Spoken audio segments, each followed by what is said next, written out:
Bem, gente, saudando mais uma vez a minha galerinha da terceira série, né? Muita saudade de vocês novamente, pessoal.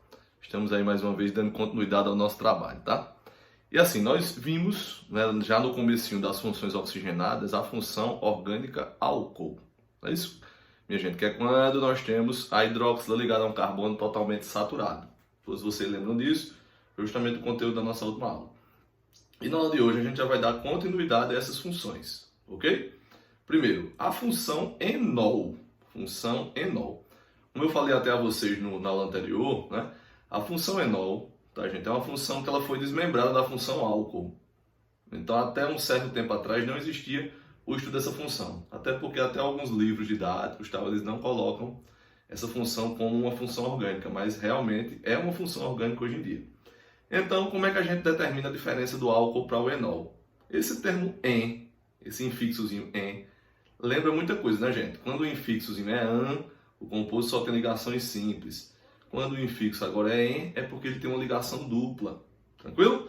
Então, o enol, olha só, o enol, ele possui como grupo funcional, observem, a hidroxila, ó, grupo hidroxila, OH, veja aí, em carbono, ó, em carbono insaturado, veja, carbono insaturado por uma ligação, olha aí, em uma ligação dupla. Veja aí, então enol, hidróxila ligada a um carbono que é insaturado por uma ligação dupla, tá? Então o grupinho do enol ele vai ficar assim, ó, dupla, e a hidroxila justamente no carbono que está a ligação dupla. Então esse seria justamente o grupo funcional dos enóis, ok? Dando aqui um exemplo bem prático, né, gente, do que seria um enol, veja aqui esse composto. Nós temos aqui essa estrutura. Temos aqui essa estrutura. Veja aí. No mesmo carbono que está a ligação dupla, o que é que nós temos também? A hidroxila. Então esse composto aqui ele seria chamado de 2 carbonos na cadeia, então infixo et. Ou melhor, infixo não, o prefixo et. Infixo en. Ó, infixo en. E ele tem o hidroxila. Toda vez que o composto é hidroxilado, sufixo ou terminação do composto ol. Então perceba, ó, a terminação da estrutura sempre vai ser o quê? Enol. Então por isso que é uma funçãozinha um pouco diferente da função álcool, tá? Seguindo o estudo aqui das funções oxigenadas, né, gente? Aí nós temos também a função fenol. Veja aí, função fenol, ela apresenta a hidroxila. Olha aí, função fenol, hidroxila, grupinho OH, ó, em ligação direta,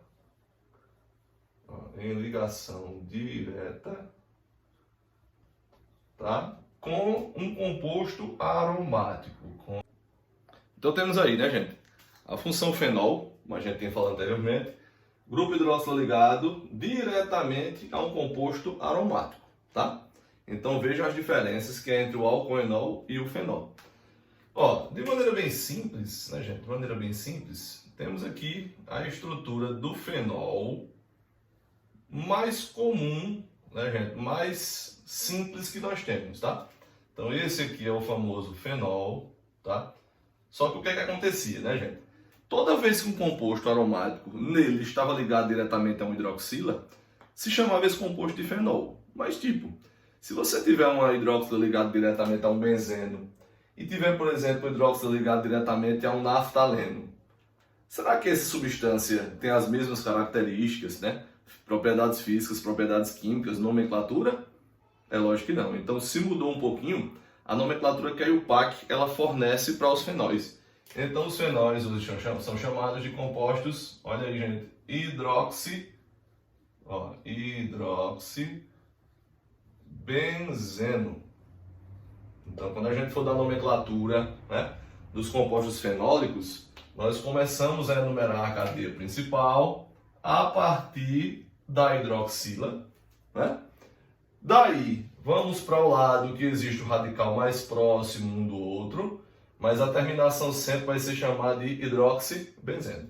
Então essa nomenclatura aqui, gente, é justamente o que? A nomenclatura dada hoje em dia pela IUPAC, tá? Então muito cuidado quando a gente for dar os nomes dos fenóis, ok? Antigamente se chamava lá, vamos supor, se aqui tivesse um radical metil, então ficaria 2-metilfenol. Hoje em dia a gente já usa um pouquinho diferente. Como é que ficaria? Se aqui tivesse um radical metil, ficaria 2-metil-hidroxibenzeno. 2-metil-hidroxibenzeno, tá? Gente, os fenóis, eles apresentam uma característica bem interessante. Eles são compostos superbactericidas. O poder bactericida desses compostos é enorme. Por isso que em muitas aplicações se utilizam os fenóis. Eu acho que vocês lembram bem, até hoje ainda existe, né? Um medicamento muito conhecido chamado de mertiolate. Né? Lembram que aquele medicamento, quando você colocava ele na sua pele, aquilo causava uma sensação de ardor muito profunda. Não ardia muito na pele da gente quando a gente colocava aquele medicamento para quando tivesse um ferimento, um corte, algo desse tipo para que o corte ele não infeccionasse, não gerasse aquela secreção purulenta e daí então a cicatrização do ferimento demorar um pouco mais. Mas o que aconteceu naquela época? Quando se colocou, né, em análise por qual motivo aquele material causava aquela sensação de ardor tão pesada, aquela sensação de ardor tão forte. Quando foram analisar os biomédicos, os biofármacos, perceberam que da composição química do mertiolate, a quantidade de fenóis era muito alta e que aquilo causava uma interação muito forte com o tecido vivo, com a carne viva, que a gente chama vulgarmente. Tá? Então aquilo, gente, tipo que reagia com a carne viva, com o tecido vivo, e necrosava um pouco do tecido. Por isso que você sentia um ardor tão forte, tão pesado naquele local que você colocava lá, né, o medicamento, e também, gente, o tempo de cicatrização, aquele demorava um pouco mais. Hoje em dia, o que é que acontece? Se removeu uma certa quantidade de substâncias fenólicas do medicamento, do mertiolate, e você percebe que quando você coloca lá, né, o mertiolate na pele, no tecido, né, que está lá arranhado, cortado, na carne viva, você nota que você não sente aquela sensação de ardor tão forte, tão pesada como acontecia há alguns anos atrás. Estão entendendo o que é que acontece? Então hoje você coloca lá, você não sente praticamente ardor algum.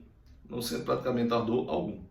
Alguns outros produtos, né, também são utilizados da forma de fenóis, como é o caso de um vegetal que a gente utiliza ele muito para asepsia também, que é o gengibre.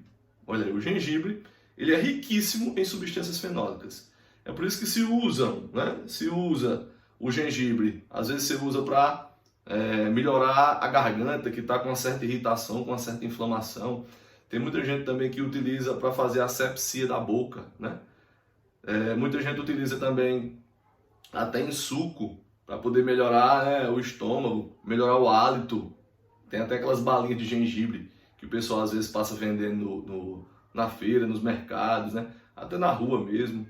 Então é um material que é muito rico em substâncias químicas que são fenólicas, tá, gente?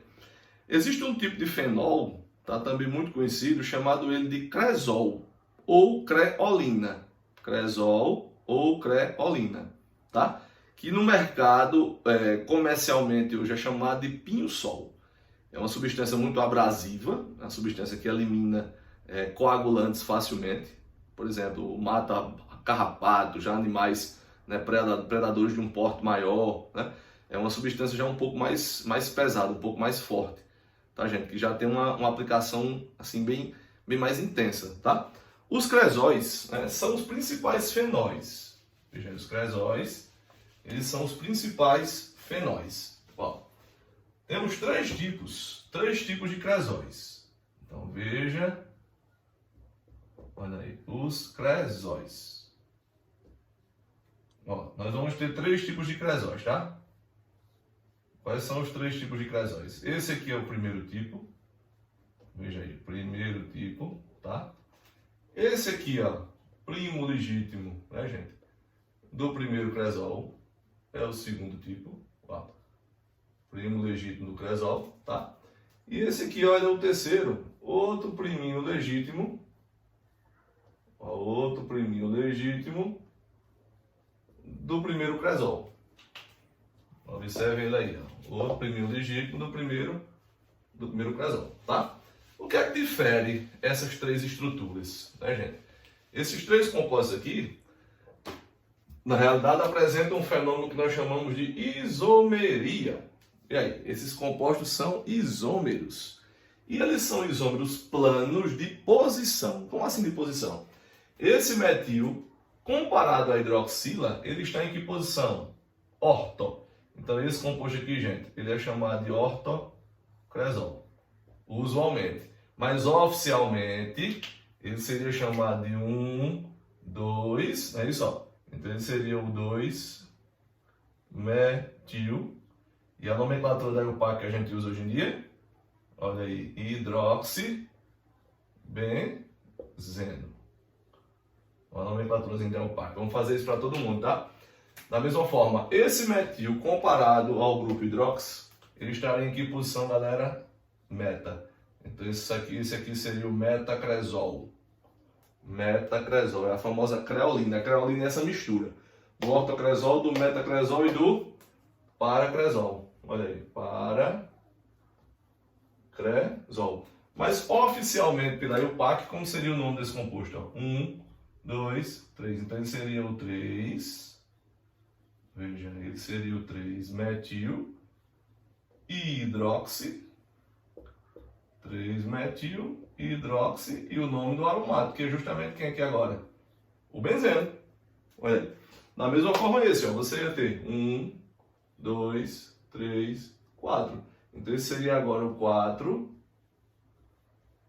4-metil hidrox. Olha aí. E o nome do aromático, que pra gente aqui é quem, gente? O benzeno. E assim vai. E assim continua, né, as nomenclaturas dos compostos aromáticos. E assim continua as nomenclaturas dos compostos aromáticos. Então, quando falar em fenóis, minha gente, falou em fenóis, lembra sempre, sua aplicabilidade prática é servir como substâncias altamente bactericidas. Substâncias que eliminam bactérias com muita facilidade, com muita rapidez. Tá legal? Belezinha? Muito bem, olha aí. A próxima funçãozinha, já para a gente dar uma adiantada aqui, ó, é justamente a função orgânica éter. Olha aí, função orgânica éter. Por que a gente já passa para o éter, gente? Porque o éter, tá, ele é obtido por uma reação, olha a coisa evoluindo de nível, passando um pouquinho melhor o nível.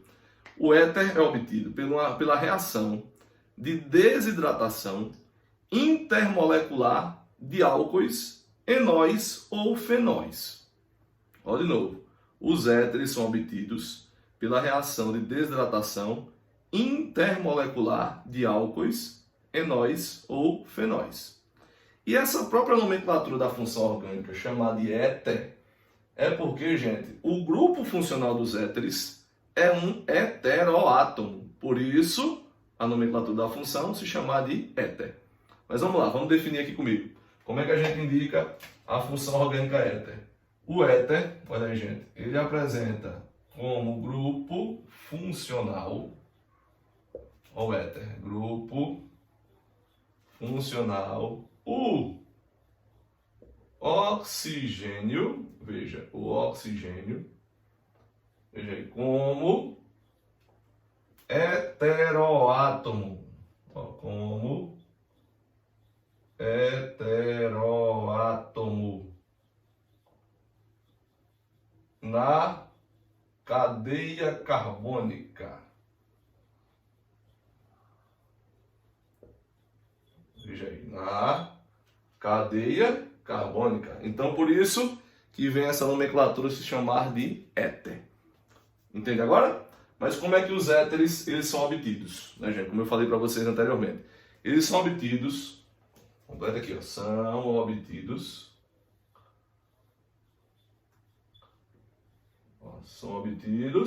tá? Por uma, veja, por uma reação de desidratação desidratação intermolecular,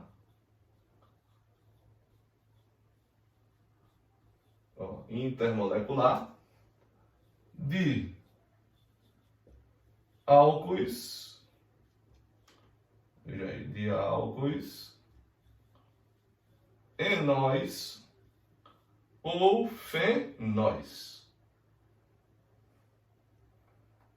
Álcoois, enóis ou fenóis. Tranquilo? Vamos lá, vou dar aqui só 15 segundinhos para vocês quiserem anotar alguma coisa, para a gente partir adiante. Beleza? Bem rapidinho.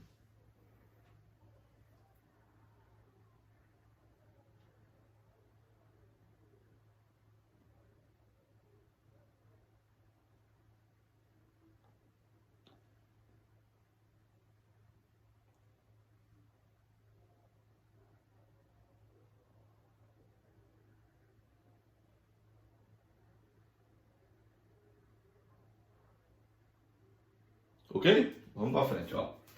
Vou apagar aqui os cresóis, né, que são os fenóis. Beleza. Vamos para frente aí, minha gente. Veja só, ó. Observe a reação. Veja, observe, tá? A reação. Ok? De onde é que os éteres, eles são provenientes? Novamente, reação de desidratação intermolecular entre álcoois, enóis ou fenóis. Quando você diz o termo desidratação, eu estou dizendo que eu vou ter que tirar água, não é isso? E quando a desidratação, gente, ela é intermolecular, isso quer dizer que acontece entre moléculas. Intermolecular entre moléculas. Então, se eu tenho aqui, supondo, 2 álcoois, veja, 2 álcoois, ou até 2 enóis ou 2 fenóis. Está aqui 2 álcoois, ou 2 enóis ou 2 fenóis. Como é que eu vou fazer daqui para remover uma água? Para remover uma água, eu retiro uma hidroxila de um composto com o hidrogênio do outro composto, ou vice-versa. Entende, gente? Hidroxila de um com o hidrogênio do outro. Então, H2O. E o que sobrou, a gente junta. Sobrou aqui a parte carbônica desse álcool da esquerda, onde eu teria a hidroxila, né? E sobrou a parte direita, onde ficou o oxigênio e a parte carbônica. E o que é que foi embora? Água. Olha aí de onde é que o éter ele vem agora, tá vendo, gente? Ó. Então o éter, olha aí, o éter, ele é formado, constituído por uma reação de desidratação intermolecular entre álcoois, enóis ou fenóis. Todo mundo conseguiu compreender direitinho? Massa? Tranquilo. Então é uma função bem simples. O éter mais comum que nós conhecemos, veja, o éter mais comum que nós conhecemos é esse éter aqui, gente, ó. Esse éter aqui, ó. Ele é constituído por essa reação, ó. Constituído por essa reação. Eu tenho 2 álcoois, tá? 2 etanóis, 2 álcoois etílicos, ó, etanol e etanol, tá? Essa reação é catalisada, tá, gente, por ácido sulfúrico. É por isso que esse éter que a gente vai construir agora, ele é chamado também de éter sulfúrico. É aquele éter de farmácia, né? Aquele éter que a gente utiliza muito ele em hospitais, né? Para poder, a pessoa quando chega com uma pancada, passa lá na pele, né? Que está, por exemplo, no gelol, naqueles medicamentos que a gente utiliza para quando sofre uma pancada, para tentar aliviar um pouco a dor, né?